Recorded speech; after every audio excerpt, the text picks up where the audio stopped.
channel Geotechnical Engineering Consultancy Tips. Actually, I had told you that I will be continuing with the scope of how to decide the number and the depth of boreholes for different civil engineering structures, which I had already done in my last two previous lectures. But just to make this channel more interesting and a little bit more technical, I am not going in for that very topic in this lecture of mine. Instead, I am today dealing with under my lecture 2 as classification and identification of soils for general engineering purposes as per IS 1498 1970 reaffirmed 2007. तो now हम आपको ये बताना चाहते हैं कि soil जो है, सॉइल की इम्पोर्टेंस हर सिविल इंजीनियरिंग स्ट्रक्चर के लिए अलग है. जैसे कि सॉइल की सूटेबिलिटी अगर हम किसी इरिगेशन प्रोजेक्ट के पर्पस से डिफाइन करें तो हम ये देखेंगे वो सॉइल की सूटेबिलिटी डैम्स और अदर हाइड्रोलिक स्ट्रक्चर्स में इरिगेशन प्रोजेक्ट्स में कैसे हो सकती है. अगर हम रोड्स और हाईवेज में देखें तो हम ये देखेंगे कि how much that very soil which ever is available at that particular site is suitable for embankment, subgrades and bearing surfaces etcetera. या अगर हम बिल्डिंग्स एंड ब्रिजेस की बात करें तो हमें सॉइल के इम्पोर्टेंस चाहिए कि how much is the bearing capacity of the soil for that very particular structure. अब हम ये बताना चाहेंगे कि सॉइल्स को आप basically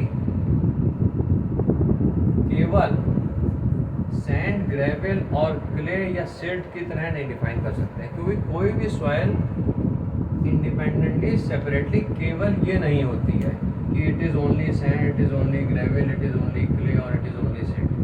but it is a combination of one or more of these. Like the soil would exist as a mixture of varying proportions of particles of different sizes.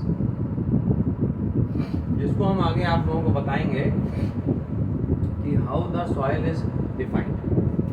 Although I had given you a little bit of exposure to the kind कि हम soil को कैसे define करते हैं group में, जी किसको, जी क्या होता है, एस क्या होता है, एम क्या होता है, सी क्या होता है या ओ क्या होता है.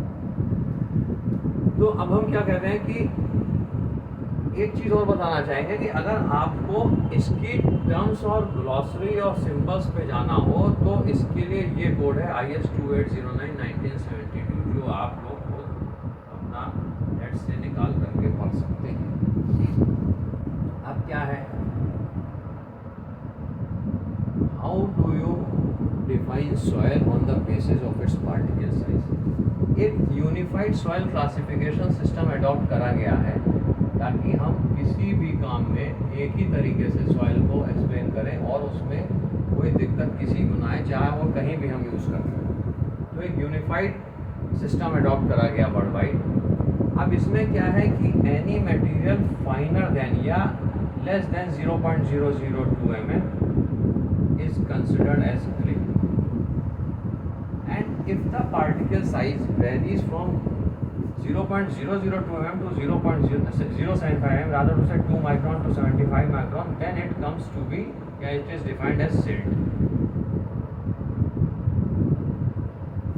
अब अगर यही साइज हमारा 75 माइक्रोन से लेकर 4.75 mm तक है तो ये सैंड कहलाती है. इसमें भी सैंड को हम फाइन, मीडियम और कोर्स की तरह डिफाइन कर सकते हैं ऑन द बेसिस ऑफ कि इसकी साइज की रेंज ये है जो हमने इस चार्ट में दी हुई है कि अगर 75 माइक्रोन से 0.425 mm के बीच में तो फाइन सैंड है, 0.425 mm से 2 mm के बीच में है तो मीडियम सैंड है, और 2 mm से लेकर 4.75 mm तक है तो कोर्स सैंड. ग्रेविल जो होता है वो 4.75 से कोर्सर मटेरियल टिल 80 mm होता है, जिसको हम फाइन और कोर्स डिफाइन कर सकते हैं कि 4.75 mm से 20 mm के बीच में फाइन ग्रेविल होता है और 20 mm से 80 mm के बीच में कोर्स ग्रेविल होता है. If the size of the material is greater than 80 mm and less than 300 mm, it is defined as cobble. If it is greater than 300 mm, it is defined as boulder. If it is greater than 300 it is boulder. अब क्या है कि what is clay. I would be very brief in this chapter of mine, ताकि आप लोग इसको एक board में एक स्लाइड में सारी चीज़ समझ लें. Clay is an aggregate of microscopic and submicroscopic particles with size as I have defined earlier. Silt is a fine-grained soil with little or no plasticity with sizes as defined here. Sand and gravel are cohesionless aggregates of angular, subangular, subrounded, rounded, flaky or flat fragments of unaltered rocks and अब क्या होता है कि clay को भी हम medium plasticity, लो plasticity या high plasticity से डिफाइन कर सकते हैं, और सिल्ट को भी लो, मीडियम और हाई प्लास्टिसिटी से डिफाइन कर सकते हैं. कैसे? क्ले और सिल्ट हमारी फाइन ग्रेन सॉइल्स के अंतर्गत आता है. तो क्या है कि अगर उसकी लिक्विड लिमिट लेस देन 35 है तो लो प्लास्टिसिटी कहलाएगी एंड कंप्रेसिबिलिटी. अगर उसकी लिक्विड लिमिट 35 से ग्रेटर है और 50 से लेस है तो वो मीडियम कंप्रेसिबिलिटी की क्ले और सिल्ट कहलाएगी. अगर यही लिक्विड लिमिट ग्रेटर देन 50 है तो वो हाई कंप्रेसिबिलिटी या हाई प्लास्टिसिटी एंड कंप्रेसिबिलिटी की क्ले या सिल्ट कहलाएगी. अब क्या है, how do you define coarse grain soils? Coarse grain में क्या होता है कि if more than 50% by weight of that material is found to be greater than 75 micron IS sheet size, it is coarse grain. But fine grain can be defined if more than 50% by weight of the material is less than 75 micron IS sheet size. अब एक kind of soil और होती है जिसको हम बोलते हैं highly organic soils. इसमें क्या होता है कि it consist of basically organic matter which contains fibrous organic matter, जिसको आप कह सकते हैं कि कोई पॉन्ड रहा हो, वहाँ सॉइल जो है धीमे धीमे डिकम्पोज हुई हो वेजिटेशन या एनिमल वेस्ट से या और चीज़ों में मिक्स होने से, तो वो वीट और डिकम्पोज वेजिटेशन भी हो सकती है which is defined as highly organic soils. अब क्या है कि इसमें कुछ बाउंड्री क्लासिफिकेशंस भी होते हैं फाइन ग्रेन में और कोर्स ग्रेन के, जो MLMI, CLCI, CLML, MLMH या लाइकवाइज हो सकते हैं. कोर्स ग्रेन में GWGC, SPSM, SMSP, GWGC या SMSC काइंड हो सकते हैं एटसेट्रा. अब सॉइल का एक और बेसिक टाइप होता है ब्लैक कॉटन सॉइल्स. क्या होता है ये CH ग्रुप की सॉइल या CI ग्रुप की सॉइल होती है ज़्यादातर, या आप ये कह सकते हैं कि medium to high plasticity and compressibility की ऑर्गेनिक क्लेज होती हैं. अब ये उत्तर प्रदेश में जैसे बांदा, हमीरपुर, कानपुर देहात, कुछ पोर्शन फाफामू, इलाहाबाद, प्रयागराज का, या आपका मान लीजिए ललितपुर, झांसी की तरफ इस तरीके की सॉइल पाई जाती है. इसकी प्रॉपर्टीज़ में क्या है कि इसमें बहुत सीजनल मॉइस्चर वेरिएशन होने से डिफरेंशियल फ्री स्वेल या श्रिंकेज के चांसेस बढ़ते हैं. तो मतलब इसके क्या है, बहुत हाई श्रिंकेज और स्वेलिंग प्रॉपर्टीज इसमें होती है. एक चीज़ हम और बताना चाहेंगे कि अंडरनीथ पाइल फाउंडेशन की इजाद इसी तरीके की सॉइल में बिल्डिंग्स की फाउंडेशंस रखने के लिए हुई थी, जिसको हम आगे अपने आने वाले लेक्चर्स में कवर करेंगे. अब जब हम क्लासिफिकेशन ग्रुप को बाई नेम या बाई आइडेंटिफिकेशन करते हैं just like this GWGP etcetera, तो क्या होता है कि बोल्डर और गॉबिल का कोई सिंबल कोड में नहीं दिया गया है. G stands for Greville, S stands for sand, M stands for silt, C stands for clay and O stands for organic.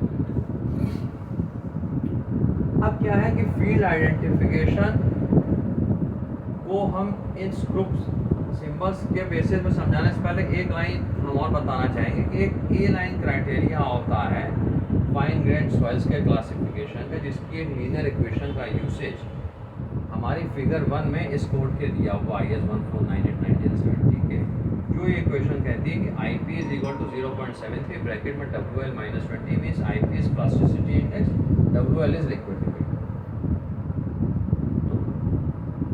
इस इक्वेशन के बेसिस पे एक फाइन ग्रेन सॉइल्स का कि वो ML में जाएगा, CL में जाएगा, CI में जाएगा, CH में जाएगा, या OL में जाएगा, OH में जाएगा, तो ये एक फिगर कोड में दिया गया है जिसपे एक ये एक जो ए लाइन है उसको डिफरेंशिएट करती है with respect to the liquid. अब हम अपने इस लेक्चर के एंड में केवल आपको ये और बताना चाहते हैं कि फील्ड आइडेंटिफिकेशन, जब हम क्लासिफिकेशन सॉइल का मेंशन करते हैं तो उनको GW, GP, GM, GC। अब W stands for well graded, P stands for poorly graded, क्योंकि M stands for silt and C stands for clay, तो GW को आप क्या कह सकते हैं, वेल ग्रेडेड ग्रेविल, GP को पुअरली ग्रेडेड ग्रेविल, GM को सिल्टी ग्रेविल और GC को क्लेई ग्रेविल। लाइकवाइज ये हमारे कोड ने भाई 4 + 4 8 और 9 17 18 प्रकार के आइडेंटिफिकेशंस कोड ने डिफाइन करे हैं for the identification of different kind of soil with respect to their properties, जिसमें पीटी इज पीट, जो कि हम मान के चलते हैं कि ऑर्गेनिक मैटर एटसेट्रा को डेजिग्नेट या डिनोट करता है। ठीक है, अब जैसे SW है तो ये क्या है, well graded sand, poorly graded sand SP, silty sand, clayey sand. Likewise ये ML है तो ये लो प्लास्टिसिटी की सिल्ट हुई, MI है मीडियम प्लास्टिसिटी की सिल्ट हुई, MH हुई हाई प्लास्टिसिटी की सिल्ट हुई, CL क्या है, low plasticity silty clay soil, medium plasticity silty clay soil, CI high plasticity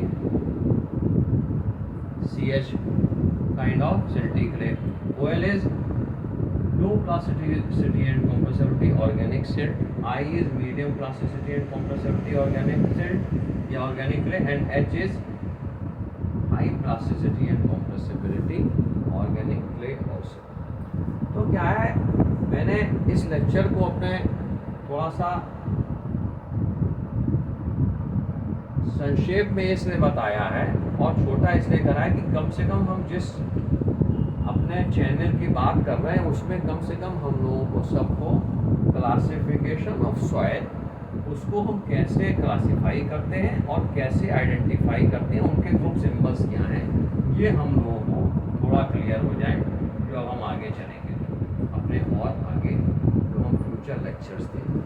that is all friends which I wish to say and my lecture of this.